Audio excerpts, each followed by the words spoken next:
Avant de plonger dans cette vidéo, une nouvelle excitante pour la communauté des accords secrets. Un grand jeu concours est actuellement en cours sur la chaîne. À la clé, une Power Bank haut de gamme. Pour participer, c'est simple. Rendez-vous sur la vidéo du concours via le lien en description, abonnez-vous à la chaîne et laissez un commentaire.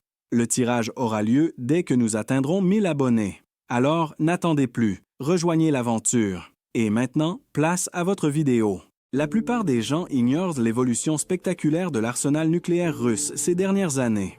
En une décennie à peine, Moscou a développé des armes de nouvelle génération capables de déjouer les systèmes défensifs les plus sophistiqués des États-Unis et de l'OTAN. Ce bouleversement stratégique pourrait complètement redéfinir l'équilibre militaire mondial et ses conséquences méritent pour eux une attention particulière jusqu'à la conclusion de notre analyse. Qu'est-ce qui rend ces armes si redoutables et uniques dans l'histoire militaire moderne? Pourrait-elle raviver une nouvelle guerre froide ou, pire encore, précipiter le monde vers un troisième conflit mondial aux conséquences inimaginables? Aujourd'hui, nous vous dévoilons les armes nucléaires russes les plus terrifiantes jamais conçues, leur raison d'être stratégique et leur impact potentiel sur la sécurité globale dans les années à venir.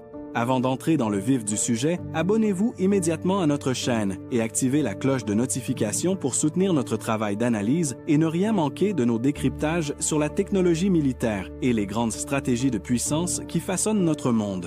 Découvrons maintenant ces systèmes d'armement qui pourraient bien changer la donne géopolitique pour les décennies à venir. Contrairement aux bombes atomiques classiques dont l'efficacité reposait essentiellement sur la puissance brute, la Russie mise désormais sur des systèmes bien plus intelligents, agiles et insaisissables. Ces nouvelles armes ne sont pas seulement puissantes, elles sont spécifiquement conçues pour surprendre, contourner et frapper là où on s'y attend le moins, créant ainsi un avantage tactique considérable. L'avant-garde représente l'arme qui défie littéralement les lois de la physique conventionnelle. Imaginez un engin capable de voler à plus de Mach 27, soit plus de 33 000 km/h, tout en effectuant des manœuvres aériennes extrêmes qui rendent son interception pratiquement impossible. Là où les missiles balistiques intercontinentaux classiques plafonnent autour de Mach 15, l'avant-garde double quasiment cette vitesse tout en changeant constamment de trajectoire pour déjouer les systèmes de défense. Le plus inquiétant dans cette configuration est que même si un système de défense parvient à détecter ce planeur hypersonique, il n'aura quasiment aucune chance de l'arrêter avant qu'il n'atteigne sa cible. L'avant-garde représente donc un bond technologique majeur qui remet fondamentalement en cause toute la doctrine de dissuasion nucléaire actuelle basée sur l'interception des menaces.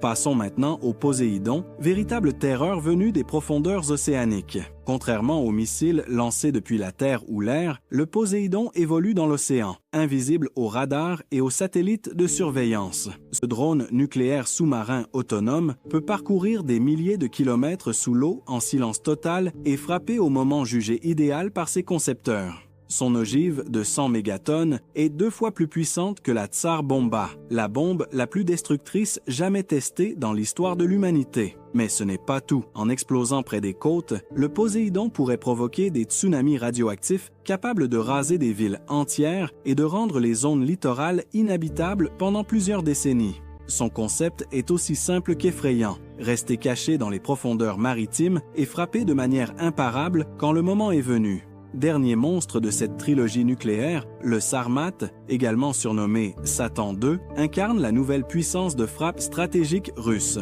Ce missile balistique intercontinental est capable d'emporter jusqu'à 15 ogives nucléaires indépendantes, lui permettant d'attaquer simultanément plusieurs cibles en un seul tir, saturant ainsi les défenses adverses. Avec une vitesse d'environ Mach 20, soit plus de 24 000 km/h, et une portée véritablement planétaire, le Sarmat est conçu pour frapper n'importe quel point du globe sans pouvoir être intercepté. Lors de son lancement test, des responsables militaires russes l'ont qualifié d'inarrêtable, un terme qui illustre parfaitement sa fonction stratégique. Ces 3 systèmes d'armement, Avant-garde, Poséidon et Sarmat, ne sont pas de simples démonstrations de force technologique. Ils incarnent une doctrine militaire sophistiquée tournée vers la dissuasion totale, la surprise stratégique et la domination technologique dans le domaine nucléaire.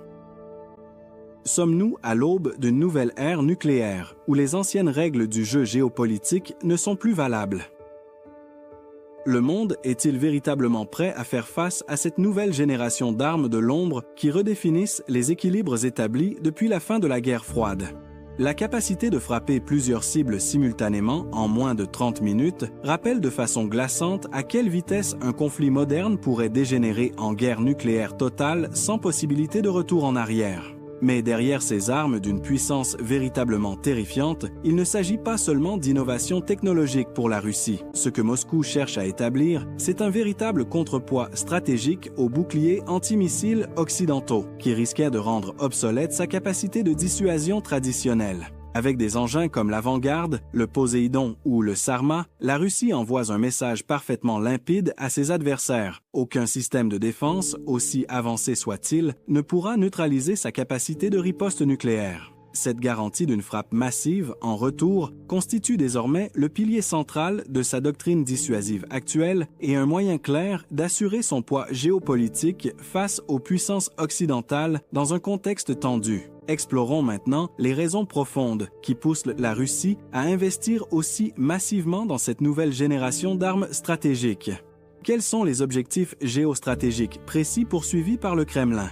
Quelles menaces réelles ces systèmes représentent-ils pour la sécurité mondiale à court et long terme? Comment redéfinissent-ils les relations complexes avec l'OTAN et les États-Unis dans cette nouvelle configuration stratégique? Au cœur de cette modernisation nucléaire sans précédent, on retrouve une stratégie parfaitement définie et cohérente. La Russie cherche prioritairement à contrecarrer les défenses antimissiles américaines et de l'OTAN, comme les systèmes THAAD ou Aegis, perfectionnés méthodiquement au fil des décennies pour intercepter d'éventuelles menaces balistiques. Mais plutôt que de simplement multiplier les ogives comme dans une approche traditionnelle, Moscou a choisi une voie radicalement différente en développant des armes fondamentalement impossibles à intercepter par conception. La Vanguard, par exemple, dépasse les 30 000 km/h tout en exécutant des manœuvres aériennes totalement imprévisibles pour les systèmes de défense actuels. L'objectif stratégique est simple et efficace. Si un missile ne peut pas être arrêté, alors il reste une menace parfaitement crédible, et cela suffit à forcer l'adversaire à la prudence ou à s'engager dans une nouvelle course aux armements coûteuses. Depuis l'effondrement de l'Union soviétique, la Russie a connu un recul majeur sur la scène internationale que ses dirigeants ont ressenti comme une humiliation historique. Le réarmement nucléaire actuel s'inscrit donc clairement dans une volonté politique de restaurer le statut de superpuissance que le pays avait durant l'ère soviétique.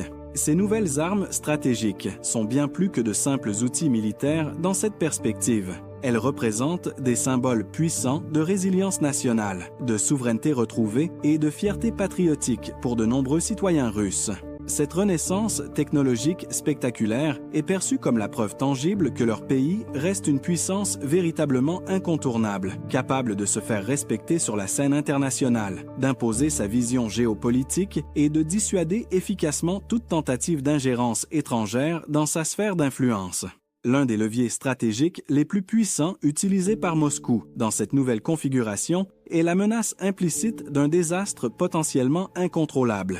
Des systèmes comme le Poséidon ou le Sarma ne sont pas uniquement conçus pour la guerre conventionnelle. Ils sont également des instruments sophistiqués de pression psychologique capables de faire reculer les adversaires rien que par leur existence dans l'arsenal russe. C'est ce que les spécialistes appellent le brinkmanship nucléaire ou politique du bord du gouffre, consistant à augmenter progressivement la tension jusqu'à ce que l'adversaire recule sans jamais franchir délibérément la ligne rouge fatidique. Maintenant, un arsenal capable de contourner toute défense connue, la Russie place ainsi ses adversaires dans un dilemme permanent, les forçant à calculer soigneusement chaque mouvement et chaque décision diplomatique de peur d'un engrenage potentiellement incontrôlable aux conséquences catastrophiques. La montée en puissance de ces super-armes a déjà déclenché un nouveau cycle préoccupant de compétition militaire à l'échelle mondiale. À Washington, à Bruxelles, à Tokyo et dans d'autres capitales, les grandes puissances s'activent désormais pour répondre à ce défi stratégique majeur. On assiste à une accélération sans précédent des investissements dans les technologies de défense et d'attaque avancées, créant une spirale de compétition technologique permanente entre les nations. Chaque avancée russe pousse inévitablement les autres nations à réagir avec leurs propres innovations, alimentant un climat de tension et d'innovation militaire où la moindre faille technologique peut avoir des conséquences géopolitiques mondiales.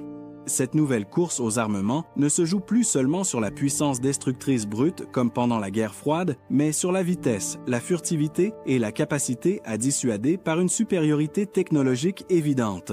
L'intensification de cette compétition stratégique ne se limite pas à une flambée des dépenses militaires à l'échelle mondiale. Elle augmente également considérablement le risque de mauvaises interprétations ou d'escalade involontaire dans un contexte de tension permanente. Dans un monde où la technologie militaire évolue à une vitesse véritablement fulgurante, la moindre erreur d'analyse ou un simple silence diplomatique mal interprété pourrait théoriquement suffire à déclencher une catastrophe aux proportions inimaginables.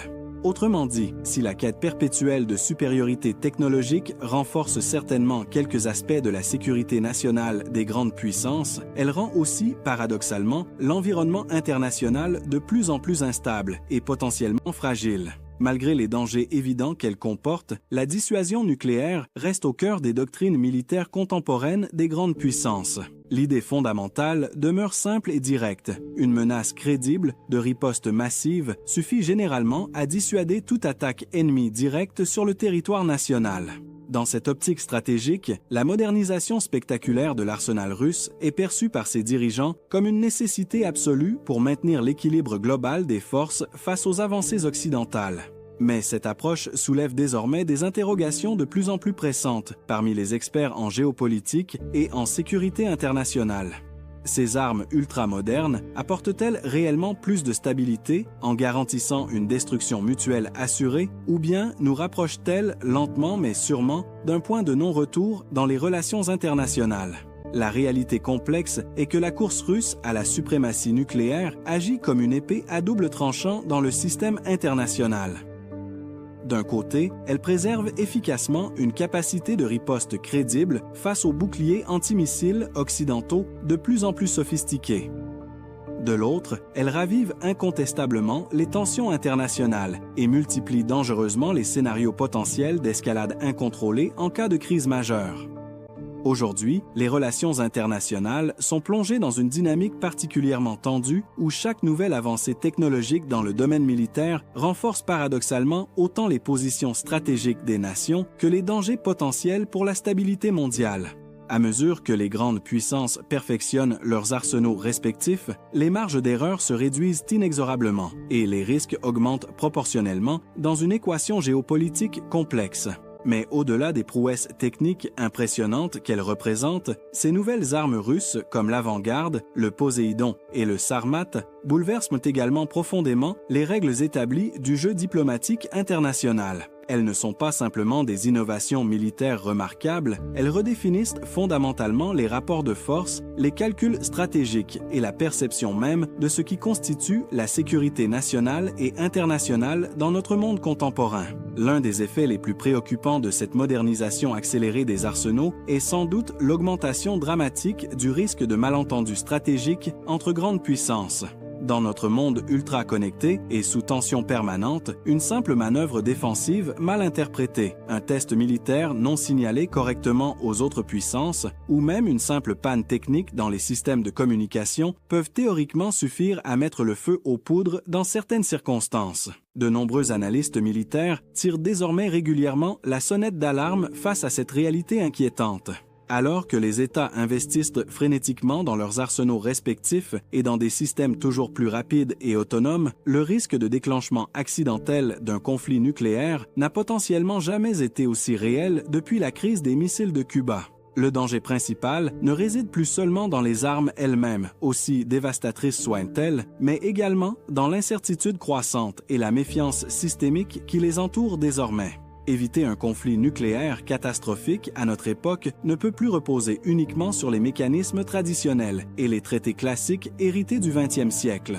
Certes, des accords comme le New START ont joué un rôle crucial dans la limitation relative des arsenaux, mais leur efficacité est de plus en plus remise en question face aux évolutions technologiques rapides. Les progrès véritablement fulgurants en matière de technologie nucléaire rendent progressivement les cadres diplomatiques hérités de la guerre froide de plus en plus obsolètes et inadaptés aux réalités contemporaines.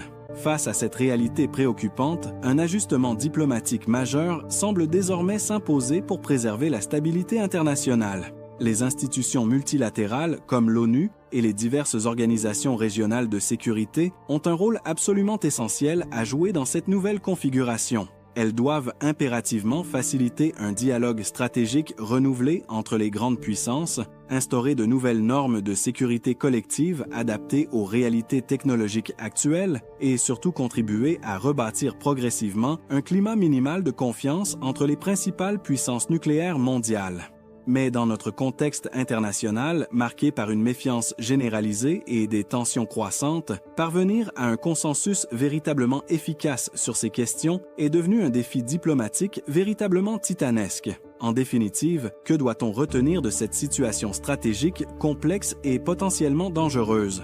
Aujourd'hui, les superarmes nucléaires russes, plus rapides, plus destructrices et plus imprévisibles que jamais, redéfinissent indéniablement les paramètres fondamentaux de la sécurité internationale pour les années à venir. Mais la question essentielle qui demeure est existentielle. Ces armes garantissent-elles réellement la paix mondiale par la dissuasion mutuelle, comme le prétendent leurs défenseurs, ou bien nous entraînent-elles lentement mais sûrement vers un risque accru de conflits dévastateurs, comme le craignent leurs critiques? Qu'en pensez-vous personnellement? Sont-elles un mal nécessaire dans un monde instable ou représentent-elles une véritable bombe à retardement pour la sécurité collective?